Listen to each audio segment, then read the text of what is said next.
Good evening, everyone. Good evening. I shared in the chat, everybody. The college itself has had some connectivity issues. Hopefully, again, there's not too much of a blip here with the meeting, the way we're sort of hosting it. But again, if there are, just want to let everybody know it's not you. It might be us. Awesome. Thanks, John. Good afternoon or good evening, everyone. Can you hear me? Yeah, we can hear you, Mac. Awesome. Okay, great. Okay, great. So, Renee, do we have everyone that is expected to join?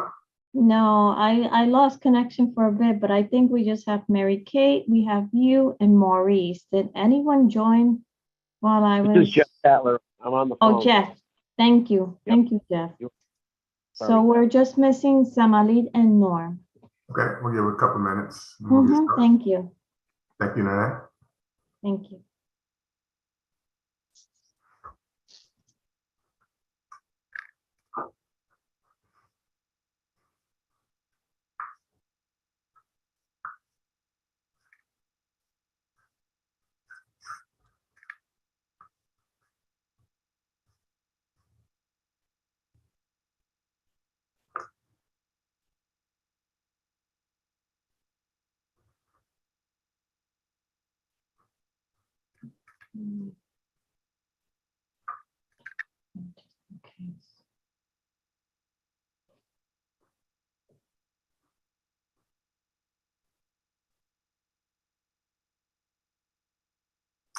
Okay.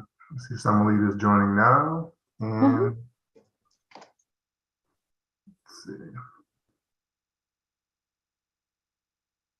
So Hello. Hi. Hi, Good Samalit. evening.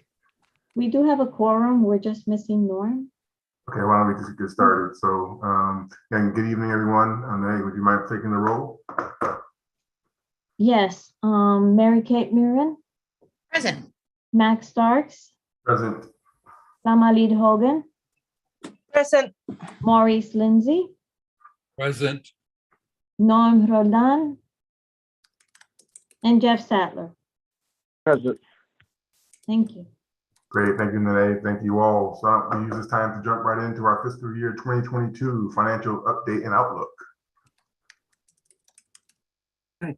Good evening, everyone. To begin with our cash flow projection, as we bring the chart up here, you'll see that we have had approximately $6.7 million available at TD Bank at the end of March.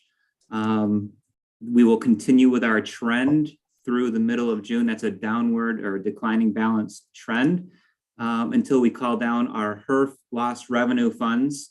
You'll see that we pushed that off 1 month from what we were projecting previously. We had that coming in the middle of May.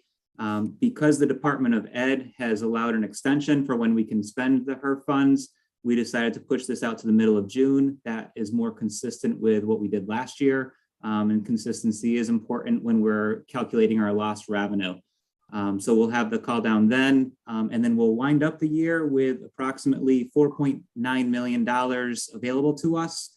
That's approximately $500,000 higher than we reported at the last meeting. And what that's a result of is our HERF funds.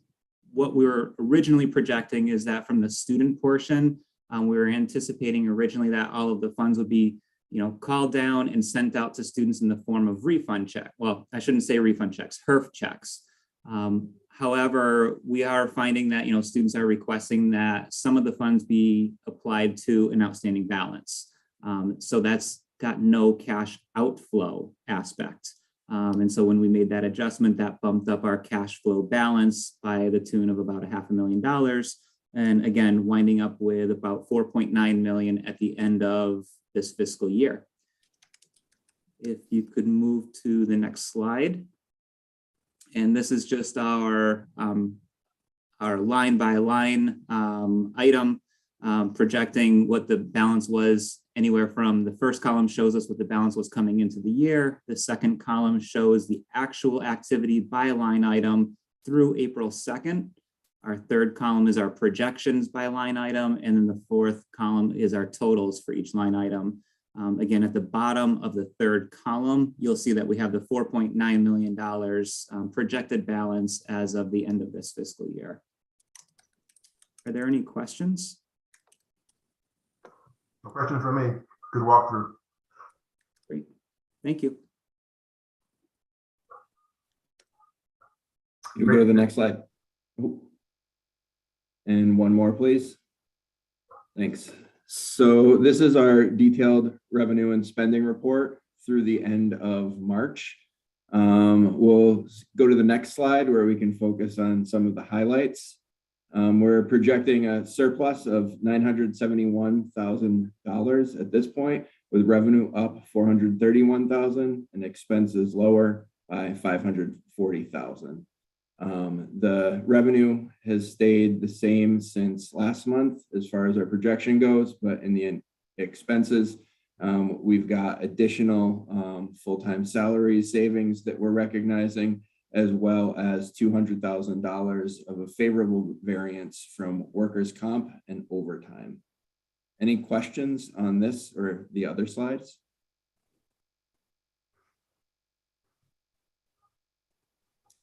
Hey, Jason, one question. Can you remind me what the fall enrollment was relative to what the budget was? Let's see. It looks like we had for fall, summer 2 and fall, it was 38,504 as far as credits, and budget was 38,695. So we did a little better than projected in the summer fall semester. We were projecting 10% down. We landed about 10% down. Where we were doing a little not quite as well as budgeted was we projected 5% down for the spring semester, and we didn't hit that target. Yeah, that's what I recall, that we were closer on the fall. Yeah, okay. Thank you. You're welcome. All right, I guess we can move on. Thank you.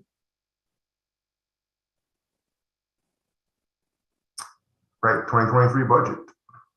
And just a little bit of framing, trustees. Good to see you. Good evening.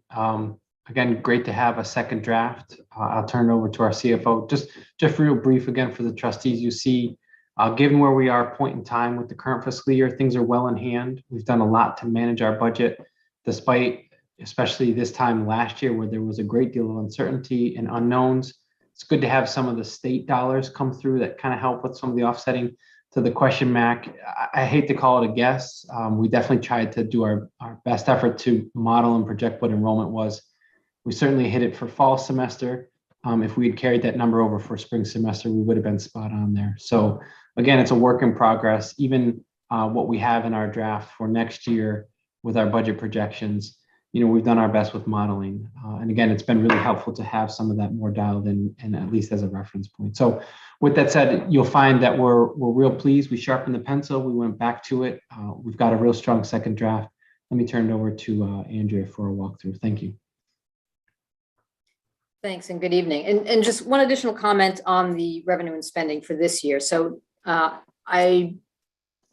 we usually come in with numbers that are fairly conservative to you until we know what's coming up. And so I do expect that actually the bottom line will improve between now and the end of the year. So don't be surprised about that, but we're waiting to hear about some additional information coming in from the state. So jumping ahead to the budget. So today's budget discussion is really more of a progress update. There isn't a lot new. We'll show you what the difference is between the first draft and the second draft of the budget, but really we just want to give you an update on our progress and provide an opportunity for trustees to ask questions so that we're really prepared when we bring you a balanced budget in May, and then we can really, hopefully that we'll have all your questions answered and we'll be able to get a budget approved at the May meeting. And we're continuing to meet with stakeholder groups across campus to talk about budgets. And so the process is really just moving along. If we can go to the next slide, please. So I just wanted to give you a recap from the previous budget discussion. So at the last meeting, we saw the first draft of the budget. It had a deficit of about 1.2 million, and that assumed an enrollment decline of 3% from this year. As we continue to try to balance the budget, key considerations really a focus on enrollment as enrollment decline of 3% as a goal. And really just to reiterate that, as we just discussed, it's very difficult to predict enrollment, especially with respect to where we are with COVID. So we're really, preparing for variations in tuition and fee revenue based on enrollment, as we think about what will be in the budget. And what kind of levers we can use to adjust spending to align with revenue if there are changes. And we'll talk about that more later in the presentation. But otherwise, we're really looking at expenses that need to, we need to flex expenses with enrollment to the extent possible. And just a reminder that full-time salaries are the largest expense at 50% of the total budget. So just keeping those things in mind. Again, another reminder, while the structural deficit is not sustainable, we talked last time about how the financial position is solid. So we're in a good position to move forward, but we do need to, look ahead and build this multi-year response to arrive at sustainability, which really does require sufficient expense reductions in FY23 to stay on track with that multi-year plan that we talked about, which really has $4 million coming from reserves in 23, and then a declining number, 3 million the next year, 2, and then 1, until we can balance the budget without reserves. And for FY23, that really means finding, permanent expense reductions of about 2.4 million. And we'll talk about where we are with that progress, as we get into this discussion. So if we could go on to the next slide, please. So here we just have a few slides responding to some requests or comments from the last meeting. So at the last meeting, there was a question really around, how do fee increases impact enrollment, if at all? And so we brought this data forward. So just on the right, we can see a table of each fiscal year with the dollar value of the fee increase, the gen ed and capital fee per credit fee, and how much we increased those. And then the percent change in credits. On the left, this graph shows, so the blue dots are represent the percent fee increase, and the red bars represent the percent change in enrollment. And, we thought we would see some relationship, but really we're not seeing a relationship. You can see that at similar levels of fee increases, the change in enrollment is all over the map. And so there isn't a clear relationship between enrollment and fee increases. And I just want to point out here, if you look at FY21, that 18.3% drop in enrollment, that was the first year of COVID. So, that was definitely an influence, but, we're really not seeing that relationship. So any questions here before we move on? Andrea, I like the slide. I like the attempt to try to see if there's a correlation. And clearly, to your point, there isn't one. But we're curious. So, what do we think drives it? You might not know. You and yourself might know the answer to that question. But if it's not fee increases, then what do we think could be contributing to this? The swings. I think that's probably a loaded question, and I'm not sure. There might be others here. I don't know if Dr. Cook, you want to jump in on that, or if yeah, and Mac, we can certainly work on that and help continue to give perspective on that rationale for trustees. If we step this back, so you'll see 15 and 14, 0 fee increase and enrollment declines. You'll look and see, by the way, in 13 and 12, that also is part of this decline. So even, again, when we're not raising fees, you see the headwinds that community college contend with as an open admissions institution. Unemployment was starting to go lower and lower and lower, and that, again, works against our enrollment. So you see macroeconomics at play. We also know, again, New England is getting older, so it's not like high schools are getting larger with their graduating classes. Granted, direct from high school students are just about 20% of our enrollment. So again, some of those macro trends I tend to end up talking about, Mac, when we come up against this. Certainly when you then get into COVID, you see a whole bunch of things, including, people staying home. What does employment look like under those circumstances? And even what we're going to find out, and I hate to call it an experiment, but again, this fall, if there are no masks required on campus, we've had a vaccine requirement in place for a long, long time, and students now have the choice to take classes online or on campus. Now we're going to know what students are going to opt for and in what and what sort of levels. Again, we're very open-eyed around what fall is an opportunity to hopefully somehow put a floor underneath this type of trend. Well said, Dr. Cook. You know, it's with COVID, it's becomes even more of a crapshoot in terms of trying to determine what will drive the credits, but or enrollment, I should say. But you know, to the extent that we can look at different variables that help us just get comfortable with what we're assuming in our budget. Great, thank you. So if we could move on to the next slide, please. So again, in response to a comment at the last meeting, this slide shows some examples of previous expense reduction strategies. So you can see the greenish arrow going from FY15 to FY22. These are some examples of expense reduction initiatives along this timeline. So starting in FY15 with the discontinuation of the massage therapy program, that was a large one. Then we had elimination of coffee for employees. I'm not going to read through everything. You know, it kind of goes through value stream mapping in FY20. That was a more significant savings, you know, set of permanent savings. There's been plenty of discussion about program discontinuation. And then, you know, this FY21 and 22 part-time savings, that was really sort of prompted by COVID, but resulting in some permanent savings or reductions on the part-time side. So the numbers of part-time employees now are less than, you know, a couple of years ago. And then running across this continuum is really the story of full-time faculty. So from FY16 with full-time faculty at 149 to the FY22 budget. So this year's budget at 128. If you take an average salary of, let's say, 60,000, which is somewhat conservative, that represents an estimated savings of about $1.26 million. So just as an example of some, you know, previous expense strategies, but this isn't all encompassing. Any questions on this?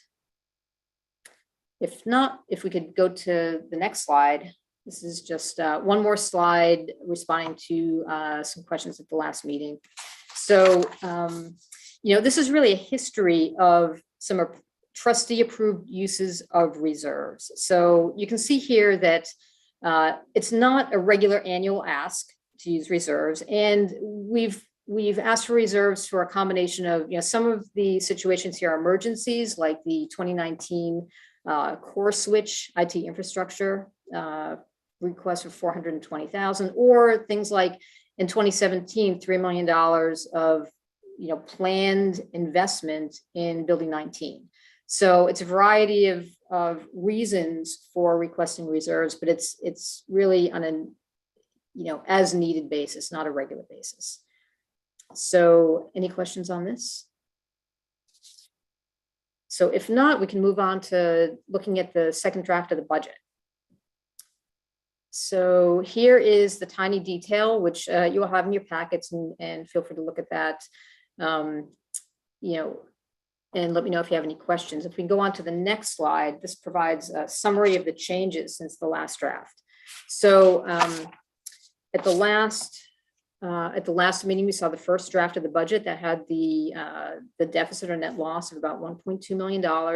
Between then and now, there are the larger changes are really in full-time salary expense, where we found an additional reduction of about $350,000 related to some known retirements, so additional retirements that we know about now that we didn't know about a few weeks ago, and an estimate of a vacancy factor. So positions that will be in the budget, but expected to be vacant for a portion of the year. So that $350,000 is on top of the $800,000 in reduced full-time salaries that we had in the first draft of the budget. Another item is these chargebacks. So chargebacks are when the state pays for some things on our behalf, and then they charge us back for those expenses. And looking at some of the recent history, it looks like we can reduce about $200,000 from our budget based on the recent history. And then if we look at the operational expense line item, since the last version of the budget, it turned out that there were expenses missing in that version. So we had to bring on some additional expenses. And then on top of that, reduced about $300,000 in that line item. We're still looking for another $200,000. We're looking to pull about $500,000 out of that operational line item for 23. But at this point, we've got about 300,000 out of there. So if we look at the differences, it looks like we reduced about $773,000. We added a little bit of revenue in workforce, which is revenue from the state. And in the end, our second draft of the budget has a deficit remaining of about $380,000. So that's what we still have to find between now and next month. And yeah, I have every confidence that we'll be able to do that. So the net improvement between the two drafts of the budget was about $850,000. So any questions about any of that? And if not, we can just move on to the next slide. So this again, I'm not going to read through this. If you want to look at this on your own, the green, the boxes that are in green are the boxes where there have been some changes, and then the blue font in the green boxes are the specific places where we made changes. So, but it's all the things I just talked about. So we could move on to the next slide. So we have $380,000 as our gap at this point. And so how are we going to find that? Well, we're continuing to look at expenses. So all divisions are scrubbing their budget detail, looking for opportunities to reduce expenses, and looking both at salary and non-wage expenses. So that's a continuing process. In addition to that, we're also keeping an eye on some revenue opportunities that are potentials, but we're not sure about them. So one is that there's ARPA money coming from the federal government through the state that could be used for deferred maintenance. And we don't have the definite, the details on that yet, but we do expect there to be some money available for next year. And if that happens, we could bring some of that in as revenue to help offset some of our deferred maintenance expenses. We also expect that there will be some HERF funds remaining. So we had originally expected to use all the HERF funds by the end of this fiscal year. And we do think at this point that there will be some funds to carry over, but we're not sure yet. We'll know better a month from now, how much we could use. And if there's some funds left over, we could use that for lost revenue, which would go directly to the bottom line. And then a third item here is the state appropriation. This one, we'll keep an eye on the FY23 state budget process to see if there's anything that looks promising around the state appropriation, but we really never know what the final number will be until later in the new fiscal year. So it's unlikely we'll be able to make an adjustment there, but if we'll keep an eye on it and see what the opportunities are.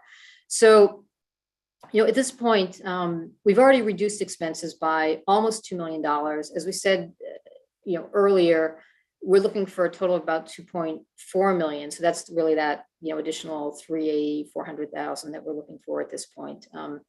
So that's where we are in the process. So then, the next question is where's the risk here? If we can go on to the next slide, please. Where's the risk in this budget? And essentially, the risk is really enrollment.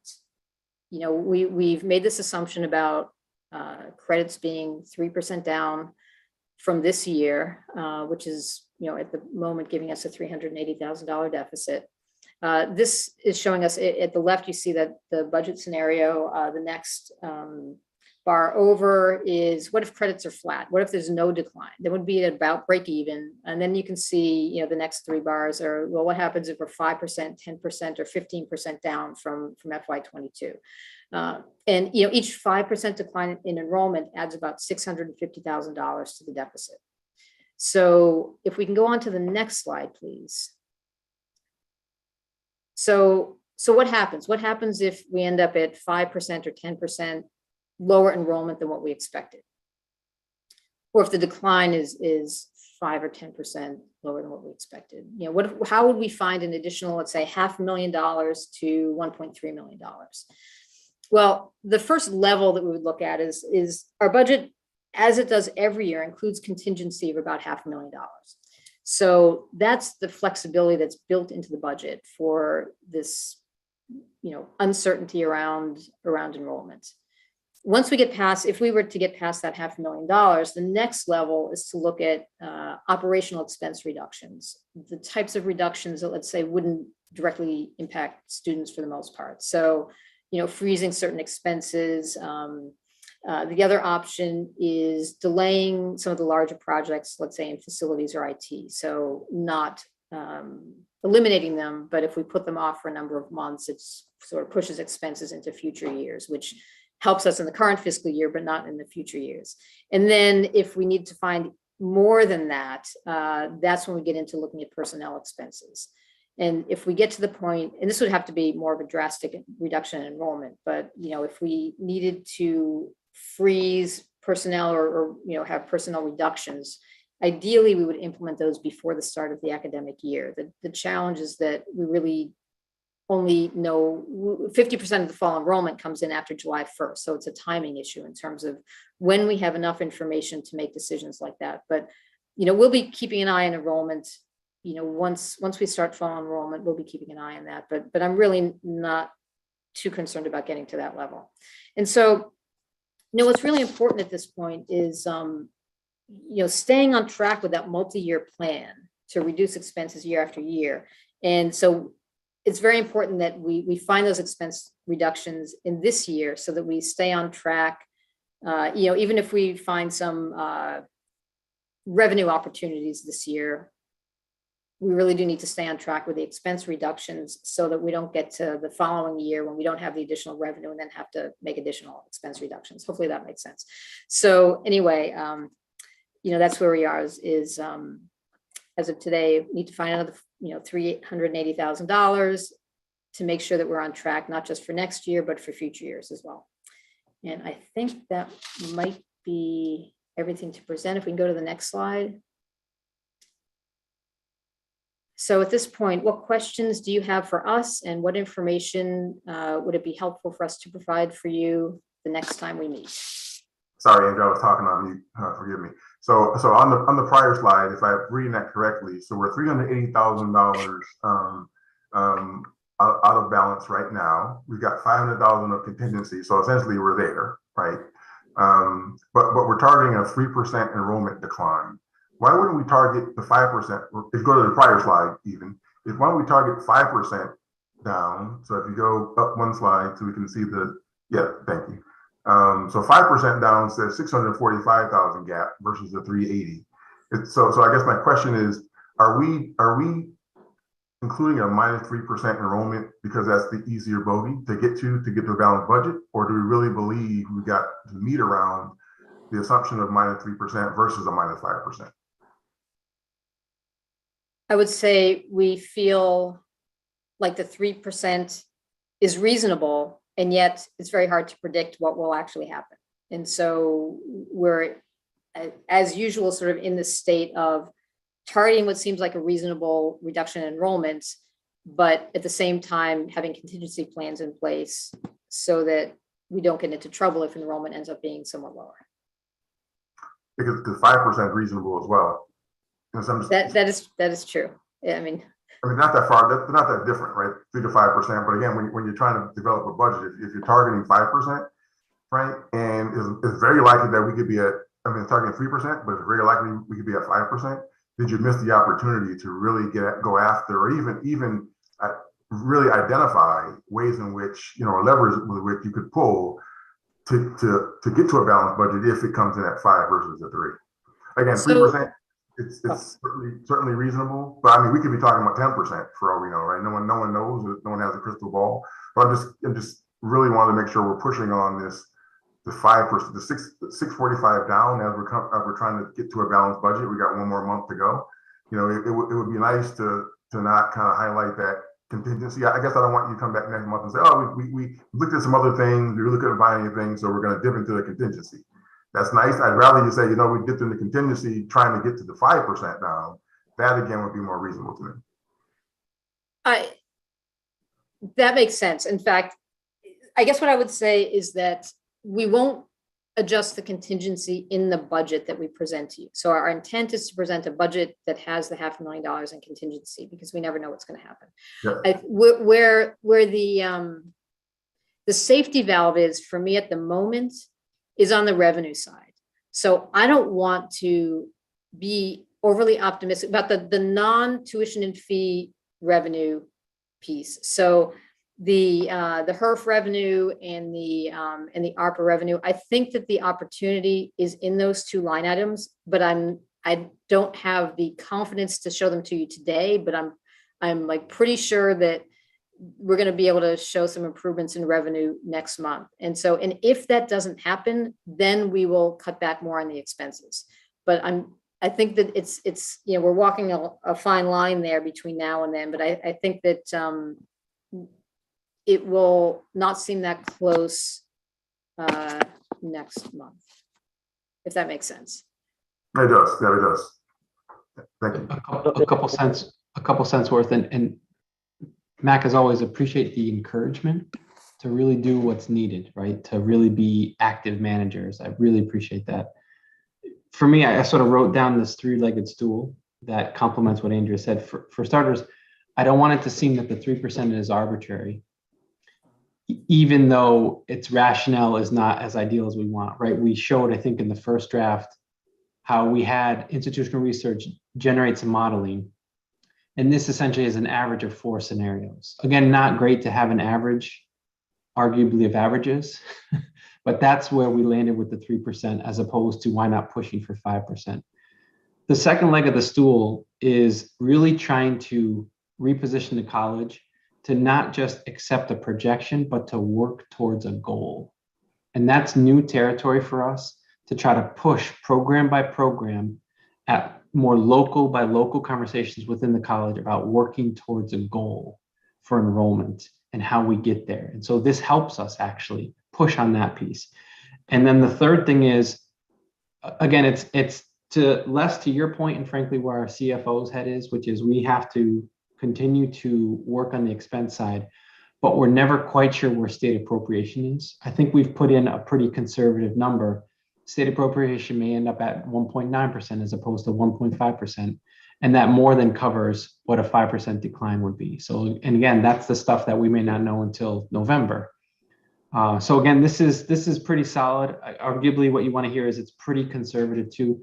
We definitely have, particularly for our payroll cost, a real reduction in our costs on that 50% of full-time salaries that we know we have to hardline right in there this year, next year, the years after. Thank you.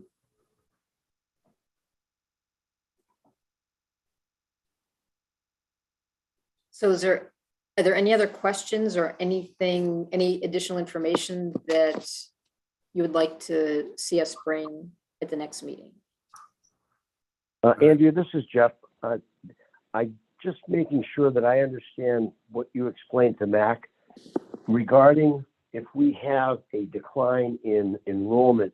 It's basically the major impact is going to be on full and part-time salaries, but you really can't figure on that yet because of the different courses and how many students are going in each course. Is that the variable you're looking at?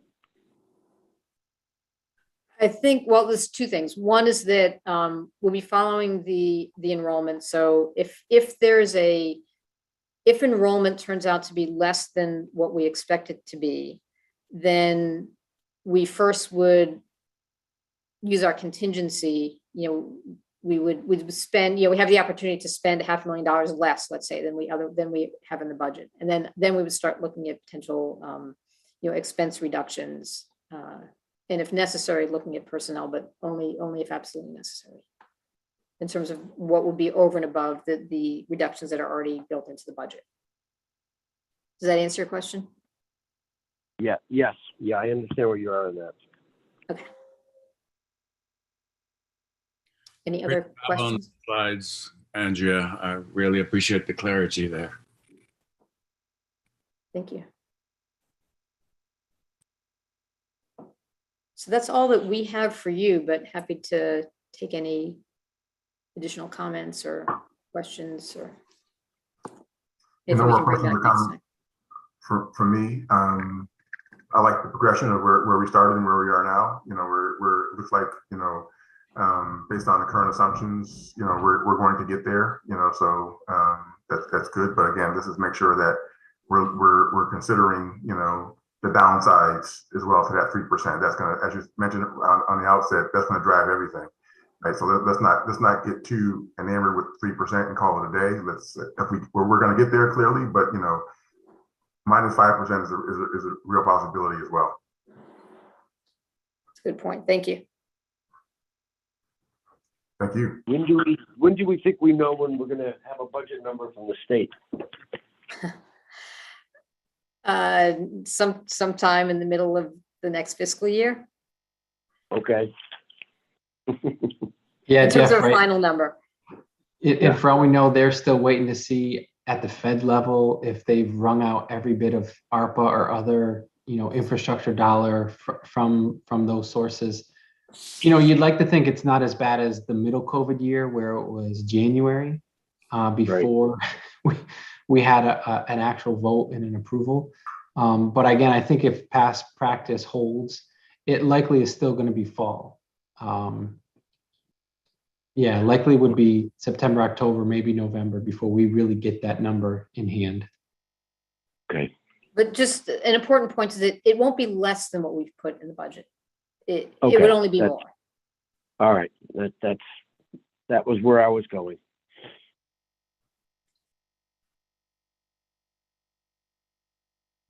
Okay, great. Is that it on the 23 budget? That's all we have. Okay, great. Thank you very much. Good update. I'm looking forward to the next meeting.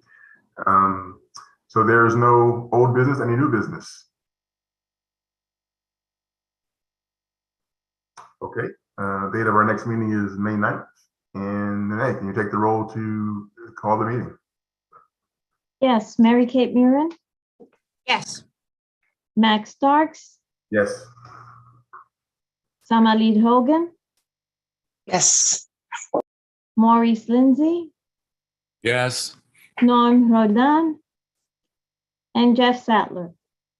Yes. Thank you all. Thank you, Renee. Thank you. Thank you all. Have a great night.